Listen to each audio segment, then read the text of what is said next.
అయింది. మా ట్రైన్ 3 గంటలు లేట్ అవడం వల్ల మాకు ఆ రోజంతా కూడా అన్నింటిలో లేట్ అవుతూనే ఉంది. మనం ఎప్పుడైనా ట్రైన్ జర్నీ చేయాలంటే ఖచ్చితంగా ఒక రోజు ముందుండేలానే చూసుకోవాలి.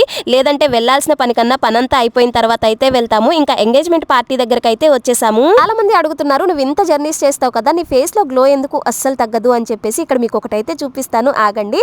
ఇక్కడ నేను వచ్చేసి నాకు ఒక చేతికైతే బ్లీచ్ చేయించుకున్నాను. నమ్మేసారా? అస్సలు కానే కాదు. నేను ప్రతిరోజు కూడా ఎక్కడికి వెళ్ళినా DermDoc honest science brightening sunscreen lotion అయితే యూస్ చేస్తాను. ఇది మనకి సన్ నుంచి ప్రొటెక్ట్ చేస్తుంది, అలానే మన స్కిన్ ని బ్రైట్ గా కనిపించేలాగా చేస్తుంది. ఇది ultra violet brightening sunscreen instant గా మనకి గ్లో వచ్చేలాగా చేస్తుంది. అలానే పర్పుల్ కలర్ మన బాడీలోకి వెళ్లి ఇన్స్టాంట్ గ్లో కనిపించేలాగా చేస్తుంది. పర్పుల్ కలర్ మన ఎల్లో కలర్ స్కిన్ టోన్ ని న్యూట్రలైజ్ చేసి ఇన్స్టాంట్ గా బ్రైట్నెస్ కనిపించేలాగా చేస్తుంది. ఇన్నంతా ఈవెన్ గా చేసి మనకి ఫ్లాలెస్ లుక్ వచ్చేలాగా చేస్తుంది. అలానే మనం సన్లైట్ లోకి వెళ్ళామంటే ఇంకా ఫ్రెష్ గా బ్రైట్ గా కూడా కనిపిస్తాము. ఇందులో 4% నియాసినమైడ్ ఉండడం వల్ల స్కిన్ నుంచి ట్యాన్ ని రిమూవ్ చేసి 2 to 3 వీక్స్ లోనే మనకి మంచి రిజల్ట్ వచ్చేలాగా చేస్తుంది. అండ్ ఇది డర్మటాలజికల్లీ టెస్టెడ్ కూడా. ఈ ప్రొడక్ట్ కావాలంటే ట్యాగ్ ప్రొడక్ట్స్ లో ట్యాగ్ చేస్తాను చూడండి. అలానే purple.com లో కూడా అవైలబుల్ గా ఉంటుంది. చెన్నై, కోచి, బెంగళూరులో ఉన్న వాళ్ళకి జస్ట్ 2 hours లోనే డెలివరీ అయిపోతుంది. చిట్తల్ అయితే కొంచెం సేపటికే నిద్ర లేచింది. ఎంగేజ్మెంట్ అయితే సక్సెస్ఫుల్ గా కంప్లీట్ అయిపోయింది. వీడియో నచ్చితే లైక్ చేయండి, ఛానల్ ని సబ్స్క్రైబ్ చేసుకోండి.